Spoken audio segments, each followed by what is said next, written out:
Bob, let's say I'm a beginning screenwriter. Where would I begin to research film history so I could broaden my perspective of storytelling? I think a wonderful place to begin is at the beginning and look at the entire history of movies because the situation at the beginning was kind of like we are right now. When movies began, nobody knew what this business would ever turn into. And no one really knew how to tell a story, and so they winged it. And you had the Lumiere brothers sending guys out onto the street with tripods and cameras and making 40-second movies. And you had Georges Méliès, concocting little fantasies in the studio, and in their own primitive way, they were attempting to figure out how to tell stories in film.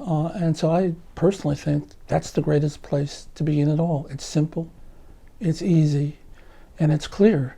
Because the challenges in making movies are always the same, no matter what kind of material, what kind of equipment you're using. You always want to attempt to find some kind of sympathetic character, and it's going to be a struggle, and there's going to be the 3 acts, and that stuff doesn't ever go away. And I find that when you begin to look at some of the movies from the past, you begin to get some perspective on who you are and the kind of story you want to tell and what it owes to some of the world in the past. I guess it was Alan Watts, the Zen philosopher, who said something about the ocean and the fish, and everybody knows it, but I'll repeat it anyway, which is, I don't know who it was who discovered the ocean, but it certainly wasn't the fish. And we are fish in our own little ocean here. And I think it helps to get out of that little contemporary ocean a little bit and to look at other possibilities, other times, when filmmakers were attempting to tell stories in movies or make documentaries in movies, because then it gives you a level of freedom that you don't have otherwise. Once you're outside of it, once you can step outside your little moment in time and your world, you then have a kind of choice. You can say, I love it, it's fantastic, I want to get right back into it. Or else you can say, I'm out of there. I see it a different way, and I want to tell stories differently. I want to be a different kind of filmmaker. I want to be a different kind of person. So my answer is start at the beginning and work your way through. That's really what my book is all about. So with the beginning, those were the talkies, right? Is that well, no, I want to go back. I want to go Even way further? before the talkies. I want to go to the silence. The silence, Yeah, okay. I want to go to... Sorry, forgive me. I want to go back to sort of Georges Méliès, prancing around in his little studio in Paris, making those imaginary kind of movies that Martin Scorsese sort of looked back on with fondness in Hugo. What year was this? Sorry. What year was... the first silent film. Well, first silent film was 1895, and 1895, a couple of filmmakers, the Lumiere brothers, who were the sons of a prominent French film company, kind of like Kodak, hit on a way to use a small camera to shoot film, to develop it, and to project it. They call it the cinematograph. And in 1895, they rented some space in a cafe in Paris and exhibited it. A train coming up, people walking out of a factory, some kids beside a lake, and people were agog because they'd never seen anything like that. One of the first people who sat in on the movie was a magician named Georges Méliès. He's a stage magician. He saw the film and said, my God, what a fantastic aid that would be for storytelling in movies, for making magic. And he particularly figured that when he got himself a camera, went out on the street, and in the middle of shooting, the camera jammed. He then reloaded, he shot again, and suddenly what had been a bus turned into magically a hearse, and suddenly said, oh my goodness, here is a new world, here's a new way to tell stories, and I can do it with this picture stuff. So I'm saying, yeah, that going all the way back is a great place to begin. What were the fears at that time? I'm sure there were definitely all the pros of people thinking, oh, new ways to tell stories, but I'm imagining that people were very fearful of this new method. Well, there were. The first show, for example, it is said, who knows if this is true, but it is claimed that when they first saw this train arriving in a little suburban station in the south of France, La Ciotat is the name of the city, people saw the train coming at them and they went, ah! Because they're afraid the train was going to come right off the screen. It's unbelievable to us, but there was that level of reaction. The other kind of fear was that, from the producer's point of view, this whole thing wouldn't last. The Lumiere brothers, who really, in large part with Edison and others, invented the business, got out of it real quick, because their fear was it was an incredible money drain, that nothing would ever happen to the stuff, that there was no future in movies, and they wouldn't even sell a camera to anybody because it was pointless. It was just a little demo that they ran, and it wouldn't go anywhere. So there were certainly those kinds of fears. So let's say someone's 25 right now and they say, well, you know what, I know exactly the type of film I want to make and I can do it myself and I can shoot it for cheap. Why should I learn about history? What can that teach them, knowing, going back to 1895 or maybe even a few years before then to know the sentiment of the era? What can that show them? Why should they know more about the whole history of how film began? Well, I think it helps you sort of see yourself as people have always been, somebody struggling and attempting to find a way through a puzzling problem. And it helps you see that others have been there too, that you're not the first. You're not the first one to get up in the middle of the night and say, oh my God, what have I done? Or isn't that beautiful? Others have had exactly that same thought, and amazingly, the others who have thought that often have turned out to be famous, great, giants. But when they were doing it, they didn't know what the heck they were doing. And I think it can be very liberating in an odd way to come to understand how much struggle there was for the first people to do this kind of stuff. It kind of gives you courage. Your site is called Film Courage.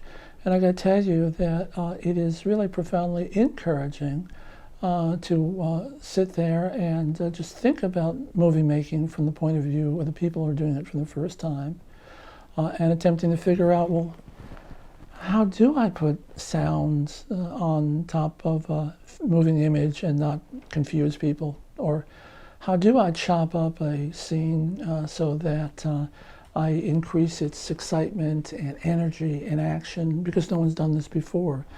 So that's what I think you can get out of it. It can give you it can embolden you because it realizes that all artists are really struggling with the same thing. Everybody's always at the frontier, no matter where you are. It's always the newest thing. There's always some kind of technology that people are messing with and don't quite understand. And so that's what I think you can learn. It can, in a weird way, make you not afraid. That's what I think. Bob, the interview today is taking place in 2015, and I'm wondering, in your studies of film history, has the current landscape of film lost the art of storytelling, and if so, how? I kind of feel that movies have bifurcated and gone in two directions. Certainly, big-time productions have gotten way more interested in crashes and blood spurting and phantasmagoras of all sorts that don't engage at least some audiences as old movies did. And so I would have to say, if I can judge from my own viewing habits, my own interests, I do think that movies have gone someplace else. I find myself gravitating towards watching Barbara Stanwyck on the screen, or watching Tender Mercies, or watching Local Hero, or films that are kind of humanly engaging. But these have become, minority films. They are special films. That's the kind of value, I think, of the independent cinema, because corporate world, so far as I can understand, not being in it. The corporate world has gone into the entertainment business, and the entertainment business seems mainly like the amusement park business to me. And so there's lots of thrills and chills. But as a kind of human experience, which I feel we really want from movies, we don't get it too much, or at least I don't get it too much. I go to a movie like, oh, geez, X-Men or something, and it doesn't do anything for me. I just watch that stuff, and there's one crash after another, one transformation after another. There's no heart for me. But when David Lynch sends that old geezer on a lawnmower up to visit his brother in northern USA, I find that moving and beautiful. And so I do feel there is a kind of movie which is still being made, which is telling stories and involved with human struggle. But I must say that we have gotten away from that pretty commonly. Maybe it has to do with the zeitgeist of the time. I do feel we're sort of more dark and concerned that 9/11 changed us as a culture, and as a country, and as people in a very real way. None of us talk about it very much, and none of us can sort of articulate it, and none of us recognize that others are feeling the same way. But I must say, I feel my own life has got two parts, and there's before 9/11 and after 9/11. And I do think that's to some extent reflected in the movies before and after that time, although the connection is not necessarily perfect and direct. But Lord knows, I just find myself, probably people from the 60s like me in general, going to the movies per se less often than I used to. Watch Netflix or watch TV. But big budget production films, I rarely find myself going to because I want something else. I go to a movie like Lives of Others, which struck me as beautiful, wonderful film. And it did win an Academy Award, but it's atypical of what we're doing right now. So I do think things have changed, and I hope that we can change them around again. One way I think we can change them around again, that we are changing them around, is that all these other little alternative, venues for movies are making it possible for people to do that kind of thing. In my book, I wrote a little bit in the end there when I'm talking about documentary about Charlie Bit Me, that little clip on YouTube, which I don't know if you've ever seen it, but there's a little boy and his brother sitting on a couch in England, and the one kid says to the other, "Charlie bit me, and ouch, it hurts." And you think to yourself, what the heck is this? Charlie bit me. When I wrote the book, or when the book came out, it was about a year and a half ago. When the book came out, there had been 480 million hits. There are now 820 million hits. Obviously, that little exchange of two little children sitting on a sofa speaks to people in some fundamental way that people want, and they're not necessarily getting in big-time movies. So I do think that YouTube and Vimeo and all these other venues we have for releasing films is one way that we can get back to that kind of stuff, because you can do films more cheaply and you can do them more intimately. And so I'm hoping that that kind of movie making will experience a renaissance, but Lord knows the other kind of stuff is in control right now. What are the average ages of your students? You're a professor? Yes, I'm a professor. My students are from 18 to 22 mainly. Okay. And they've grown up in this contemporary world. And often I'm just astounded. I'm just astounded at what they're unfamiliar with. I had one wonderful student the other day. We were talking about great films and great performances and so on. And I said something about Marlon Brando and made some comment about his performance. And he said, "Yeah, I'd like to talk, but who's Marlon Brando?" And you say to yourself, "Oh my goodness, we really have lost some connection with our own heritage." And that's one of the wonderful things you can do while studying film history too. You can bring that a little bit back. So they're 18 to 22, and they're living in a world which is entirely post 9/11, and I think they're more fretful and anxious than students heretofore, because we as people are more fretful and anxious than we were, and I guess movies are reflecting that.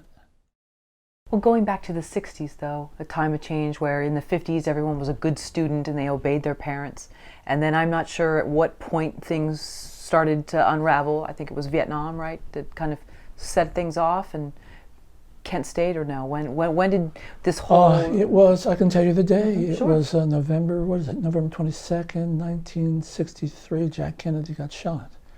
And when Jack Kennedy got shot, the world changed. It just like 9/11, it was the same thing. People suddenly felt that the world in which we had grown up in was totally transformed, that a new level of danger and untrustworthiness had arrived. And I would say that the assassination of Jack Kennedy was the 60s. The 60s really got rolling a few years later in 66 and 67. Before that, it was still more the 50s. But it was a very turbulent time and a very exciting time. And we all thought that we're going to transform the world. And to some extent we did, but maybe the world transformed us. Right, so there was the civil rights movement, Yes. sexual revolution. Yes. What is different today? Because today there's mistrust over the government, there's the fear of people reading our emails, there's the banks that many children, witness their parents' homes being foreclosed on. Yeah. What do you think the difference is now?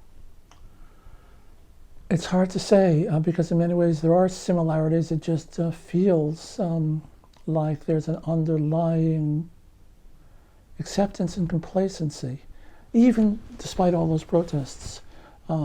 That's different than the 60s. In the 60s, it's felt a little realer.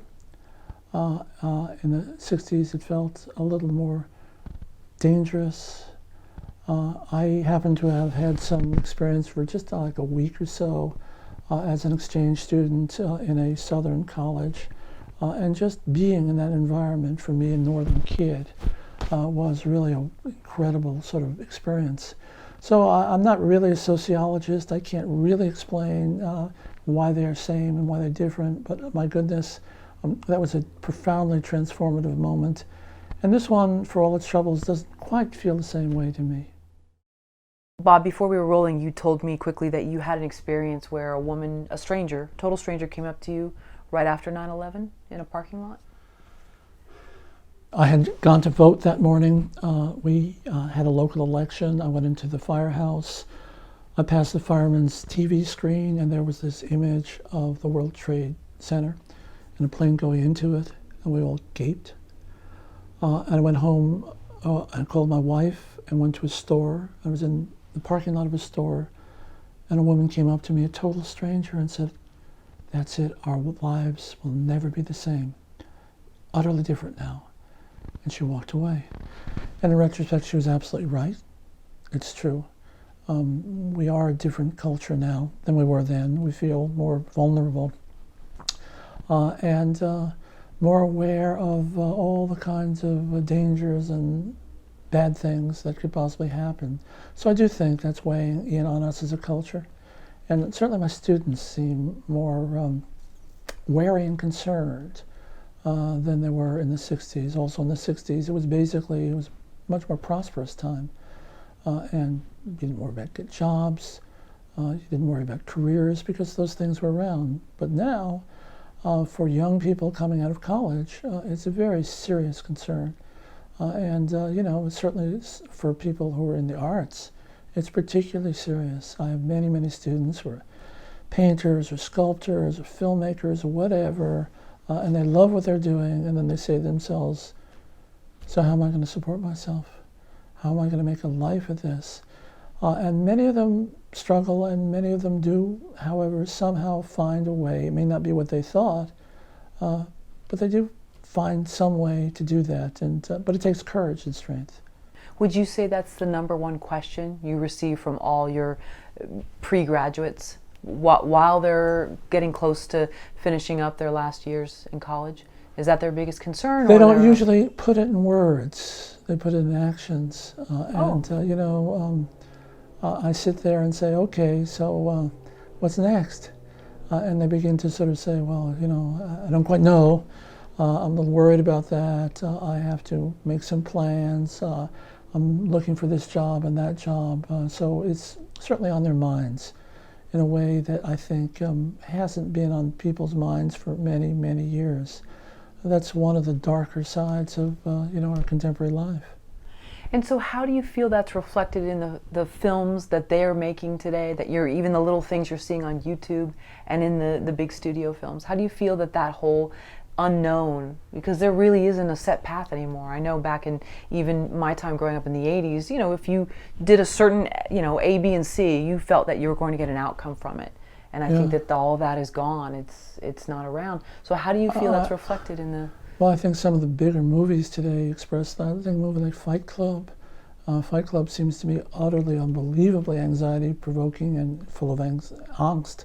And so I do think that films that do succeed now do to some extent articulate that kind of thing.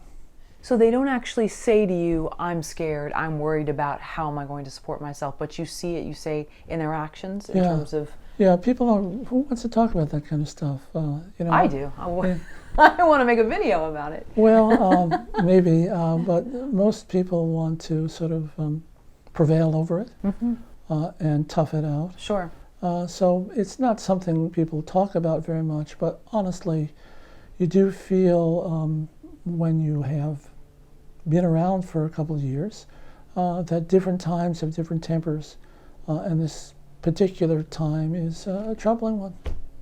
Do you feel that they think it's a weakness on their part?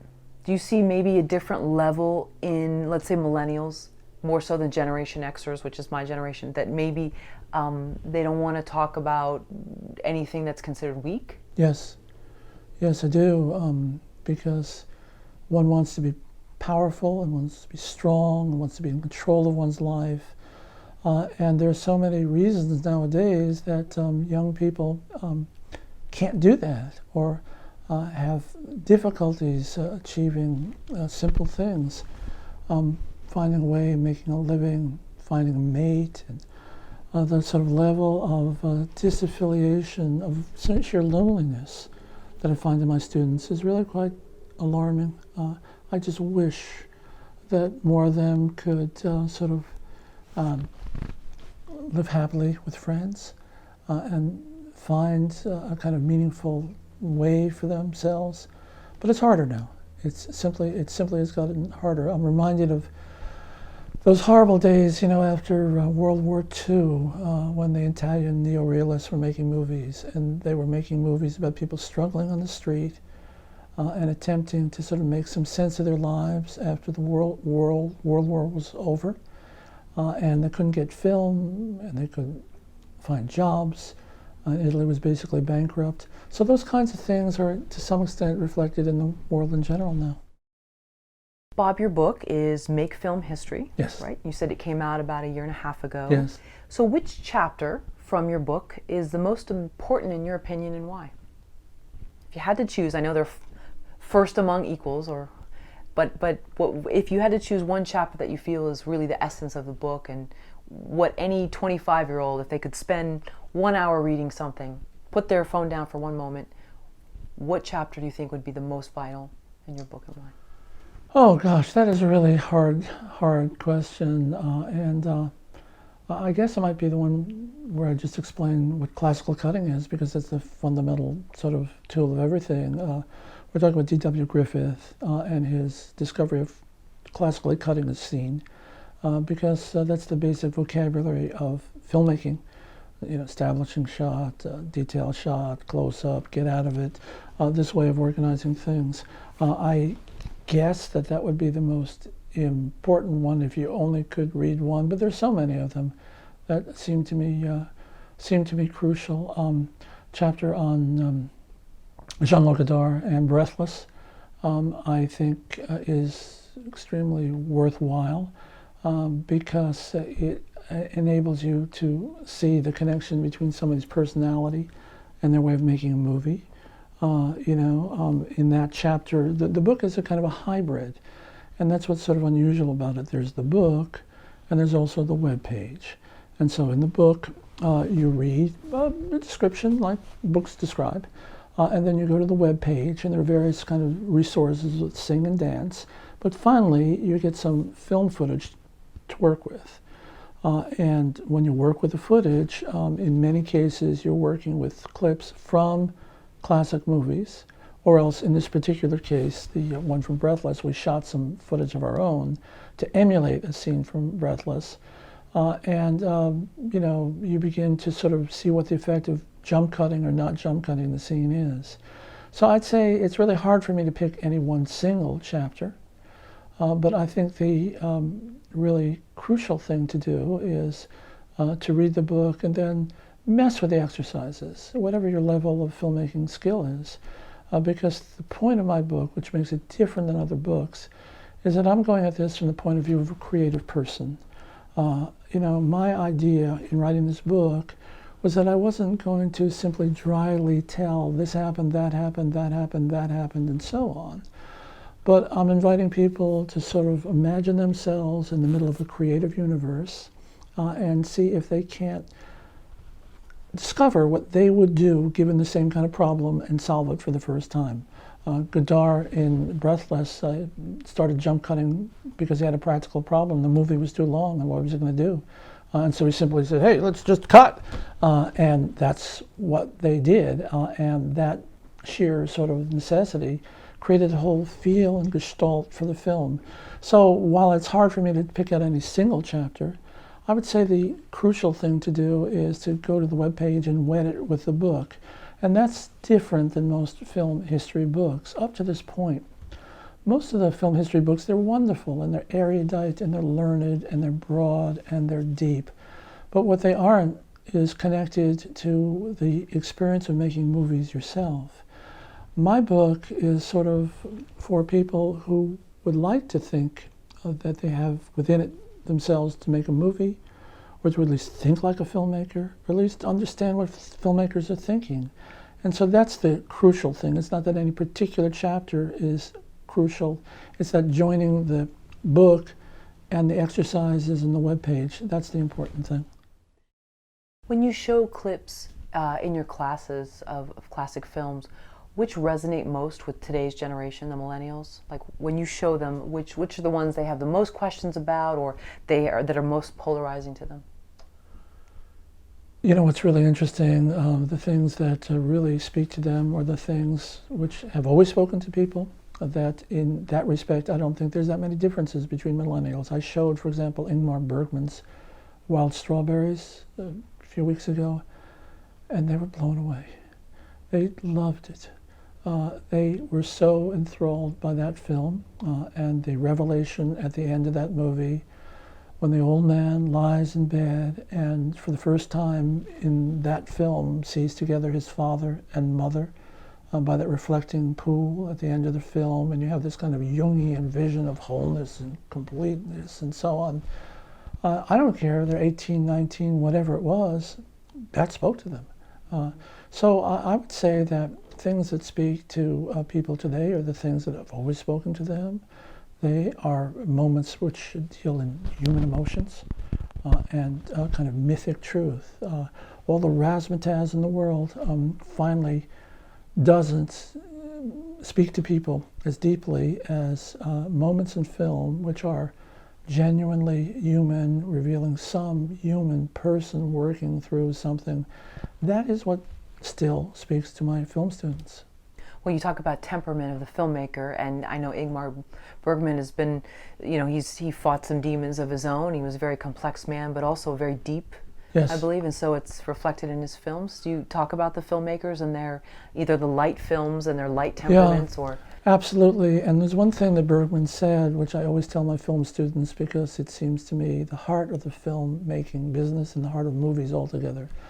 In his autobiography, Bergman points out that when you watch a 2-hour movie, you're actually watching a much shorter film, because what's going on is that since the image is intermittent, light, dark, light, dark, light, dark, light, dark, there are in essence two projectors always at work. There's the mechanical one or the digital one, and then there's this one right here behind your pineal gland, and you are co-creating the film that you're watching, and it's kind of inherent in the nature of movies themselves.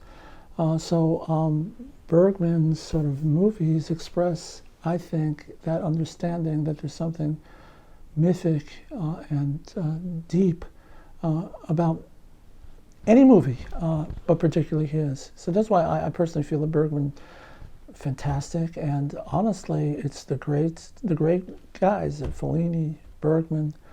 My students still love that, and what thrills me is that I show them a movie like La Strada, and they never heard of it, never seen it, and still love it. Bob, can you recommend the 5 or 10 top films someone should see to get a great feel of the evolution of filmmaking? Let's suppose they had a weekend and they said, I'm going to sit down and watch 10 films that Professor Gerst has recommended. What are they? Well, I certainly would like you to watch some Georges Méliès magical movies like Cinderella or any of the Trip to the Moon. Trip to the Moon would be a fabulous introduction to the magical side of filmmaking. I'd like you to watch some kind of classic documentary. The Nuke of the North would be good, or The Great White Light would be good from the 20s. Films which attempt to look realistically and honestly at the world, even though you always fail. So I want you to do those two things. I'd love you to watch something like Jean Vigo's La Talente, to see what French poetic realism was like. I'd love you to watch one of the Italian neorealist movies, Bicycle Thief. I'd like you to watch something of the New Wave, Truffaut. Then I'd like you to watch after that maybe something like Apocalypse Now, and moving on, maybe even being John Malkovich. And I think in that kind of trip, you would have seen movie history play out pretty richly. I suppose there could have been some detours there when in 1927, 1928, when we had that fantastic sort of junction of silence and sound.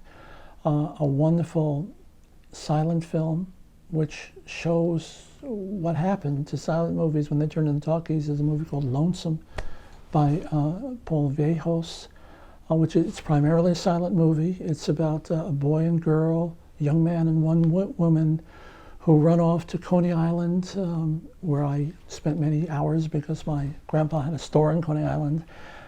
It's a beautiful sort of boy meets girl, boy loses girl silent movie. But in the middle of it, suddenly, because it's 1928, they decided they had to shoot some sound scenes. And they're clunky, they're ridiculous, they're preposterous. It's like, somebody's grating a finger over a blackboard. And it just demonstrates, if you want to understand why it was that filmmakers said, oh, I don't want to go to sound. It was that kind of thing. So that range of movies, I think, would be a wonderful introduction to just what happened in movie history. Bob, as you watch us adjust our camera, I'm curious, will DIY filmmaking become the end of Hollywood? It certainly will move it somewhere else than where it seems to want to go. I don't know if it'll be the end of Hollywood. I think it'll be a new kind of movie, personal movie, and much to be valued. I think that do it yourself, do it your own camera, do it on an iPhone, do it on wherever you can, certainly is going to change the nature of movies. I know George Lucas was saying recently that he's dismayed at the nature of Hollywood today, and dismayed at the kind of big budget kind of razzmatazz, which is not personal. I think that do-it-yourself movies are inherently more personal, and so whether or not it's the end of Hollywood or a new beginning, it certainly will change things. That's really all I could say about it. Well, you say that, you know, we watch movies to see the human experience, to Yes. feel things, and now we've gone away from that. We have social media, which seems like it would be part of the human experience, when it's actually not. I mean, we're representing ourselves online in a certain way that we want everyone to see us as. Yeah. So that's not real. But do you feel that because reality has become so distorted, that people want to make their own films that get back to that, in terms of reality TV is not that? I think there's a real hunger nowadays afoot to return to those kinds of things. And if you can't do it in a big budget film, which seems harder and harder to do so far as I can see, because when you get involved with huge budgets, you have to worry about mass audiences, and you have to worry about what will play in Bombay, as well as what will play in Queens.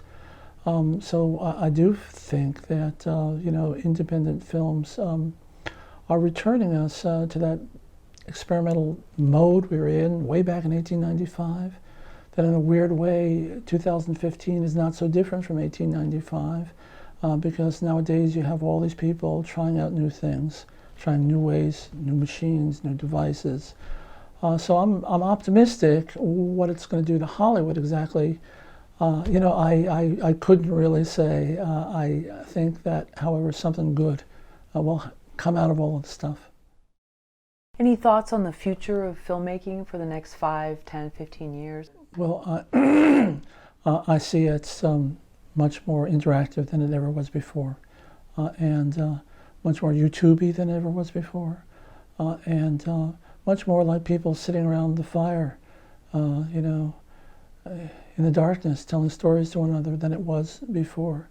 It become less professional, more authentic, more real. I guess I really am a kind of independent film guy. The movies I really love are movies that did, at one time or another, attempt to sort of bear personal witness to the world. There's a little movie called Little Fugitive. I don't know if you ever saw it. 1952, Morris Engel goes out on the beach in Coney Island and does a movie about a little boy who thinks he shot his brother. Of course, it's not true. And so he spends a weekend on the beach in Coney Island. And Morris Engel is out there with a handmade camera, with silent camera, which they dubbed finally. And it's a living, authentic film. So I'm hoping that we'll move in that direction. Whether or not it happens, I don't know. But I think it might, and I would welcome it if it does. And just as the fear you spoke of in 1895, you were telling me, I'm not sure if it was on camera or off, that about the train coming toward the audience and people never seeing something like this and thought it was real. What fears do you see people have now about this new media? And maybe they're valid, maybe it's just fear of change? Well, I think everybody feels things are getting out of control, and that it's very difficult to figure your way through this thicket of new media and new opportunities. New opportunities are also sort of confusing because the career paths are not as simple and obvious as they were before. So that's, you know, that's frightening, I think, to people. But there's enormous possibility. I think we'll get through this stuff. I think it'll work. I'm optimistic about it. But for the moment, we're just running around trying to figure out our way. How can one tell that a filmmaker is before their time in the current day, and not 20 years from now realizing, oh, yeah, they were a pioneer? I guess they're before their time if people simply don't respond. If they simply don't emotionally get what the heck is going on in this film. That's a difficult question, though. How can we tell whether they're before their time? Tell me some more. Yeah, it is. Maybe I'm. Apologies if I'm not explaining it correctly. I guess there's been so many people that were shunned during their time from their peers, whether it's Van Gogh or certain people, that once they passed away and years, you know, had gone by, then people realized how, you know, much of a sort of a genius they were. And I'm just wondering if there are any sort of telltale signs. But maybe that's it then, just people that don't sort of fit the mold, they don't fit in, they're not really regarded. You know, there's that biblical saying, sort of no man's a prophet in his own land type of a thing. Yeah. And maybe that's it. So maybe someone that's heralded as sort of a hero now, maybe wouldn't be into it. Well, It's a hard you know, it's very hard to say. I would say that a filmmaker from the past, like this Paul Vejos, made one movie, Lonesome, beautiful, beautiful, fabulous film. It never connected. It languished for years. It's been recently rediscovered, and people can now see it for the wonderful mythic film it was. But it didn't connect. Maybe it wasn't marketed right. Maybe he simply did not know who to bring it to. But I think at the moment it's kind of hard to tell. Time tells all, and that's one of the sort of values of history, that you can look back and see things that seem valuable aren't, and things that seem unvaluable are. And that's one of the benefits of thinking historically. Speaking of which, what films of each era do you think resonated the most? If we go back 100 years, so each decade, let's say, which films resonated the most with that time amongst audiences, and why do you think that would be? Just maybe pick 5 or so. Well, certainly The Birth of the Nation was incredibly sort of big in 1915. Most of it is kind of horrible to us now because the racial attitude in that film is really reprehensible. But for people in 1915 who were looking back at the Civil War, that was the 50th year anniversary of the Civil War, I guess that film constellated their feelings about that war and their country, and so that was really a monumental film. I don't know, Citizen Kane, not really. I don't think that really did too much. A movie like Stella Dallas with Barbara Stanwyck, I think resonated powerfully because in her performance of the kind of loving mother who was nevertheless frustrated, I think, spoke to so many, particularly women at that particular time. I think that really resonated. A film like, High Noon, 1952, resonated fantastically powerfully because at that period when people were involved with the McCarthy era and attempting to understand who would stand by you and who wouldn't, I think that film resonated, fantastically. Breathless, my goodness, in 1960s, well, the first time most of us saw Breathless, that resonated enormously, and we couldn't figure out why, because we thought, God, this guy doesn't seem to know anything about filmmaking. I mean, he's not matching shots right, there's miscuts here, but somehow or other, it had the verb, it had the feeling, it had the kind of gestalt of its age. And so those kinds of movies, it seems to me, powerfully resonate. And they wouldn't necessarily continue to resonate. There are movies that were real big in their day that don't mean too much anymore. So they were a hit then, but then they fizzled? Yeah, because I think that they bespoke the feelings of their time. And that's different than having a truly great classic film like a Bergman or a Fellini or Winter Light, which are about eternal spiritual things and about mythic quests. And for some reason, talk to people forever. 70s, 80s, 90s? Anything of each decade that maybe spoke to Taxi audience? Driver, I think. Taxi Driver really resonated. Why? What about that character? I think about that character when Robert De Niro looks in the mirror and says, you talking to me? You talking to me? Because there's no one else here. You're talking to me. I think that kind of potentiated out the spirit of that time. I think that was an incredibly sort of powerful film. That's the kind of movie. I think Fight Club certainly did for the same kind of reason, because it's full of angst and confusion and conflict and vigor and energy. So I think movies that do speak out of their particular moment are movies that resonate for their time. 80s? Wasn't Fight Club was 90s, right? Yeah. So 80s, what do you think? Oh, geez, I don't know. Big? Big, yeah. Or Forrest Gump. Yeah. Forrest Gump, but Well, that certainly was 90s. that kind of film. I think movies that do, however, have some kind of mythic heart are movies which stay. Today's movie business compared to, let's say, 50 years ago, 60 years ago. Let me compare it to something a little earlier, which is the studio system in late 20s and early 30s, when people had 7-year contracts and vast numbers of people were employed, and there was a kind of trade identity and a kind of security about the business that was in many ways beneficial. And which kind of sustained American filmmaking. It was what made American movies different than European films.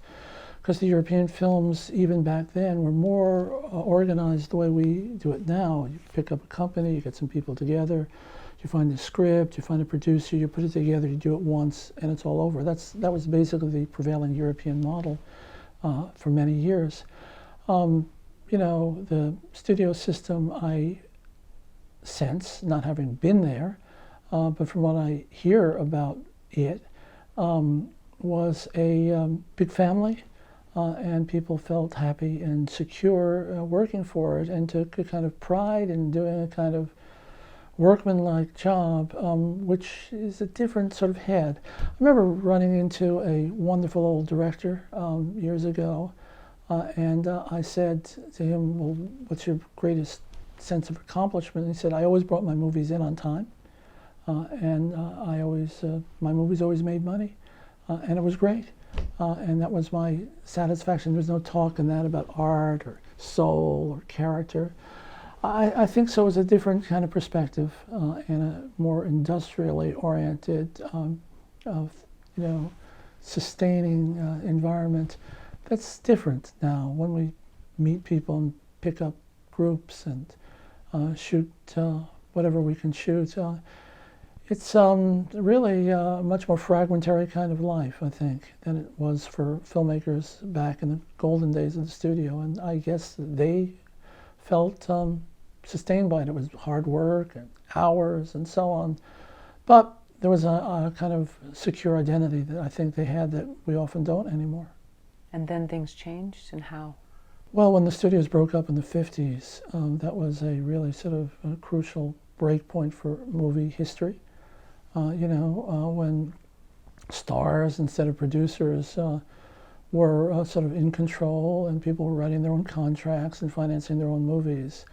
For better or worse, things changed, and when studios lost their distribution arms and their exhibiting theaters, things changed. And better or worse, it's different. Great things happened, but it's different. Aside from your book, where can someone else discover a history of film? A lot of good textbooks around. David Bordell's textbook is great. Reginetti, excellent. Watch old movies. I find that watching old films on Netflix is a great experience. Don't worry about what the heck you're looking at. I feel, like Flaubert said about novels, that how wise one would be if one knew only well 5 or 6 novels. I think that if you find an old movie that you like and it speaks to you, you should watch it 100 times. I think that is the greatest education about film history there is. I must have seen The Third Man by Sir Carol Reed 100 times. And I think that has taught me more about pacing in film, and lighting, characterization, writing, and so on, than any kind of broad survey. So I personally feel that there are textbooks around. You certainly can use them.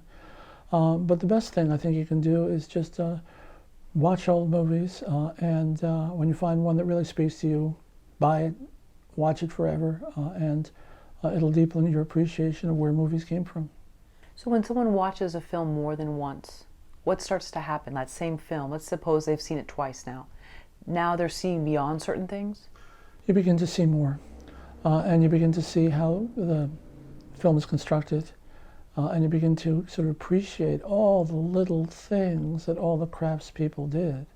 When you're watching, for example, The Third Man, and you notice that when the woman walks into the room between two other men, and she stands exactly in front of a portrait of a woman behind her, and then they cut, you realize that the editor is himself emphasizing the theme of the film, which is this kind of vagrant identity which is floating around this film, this mysterious person who is neither alive nor dead.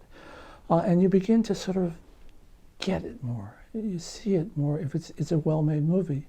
A great movie is a movie that repays that kind of attention. A lousy movie, you watch it once or twice and you're done. There's nothing more to it. But really good films, I think, bear that kind of attention. And so you just begin to see what everybody has done to make that film rich and full. And that's what makes a great movie.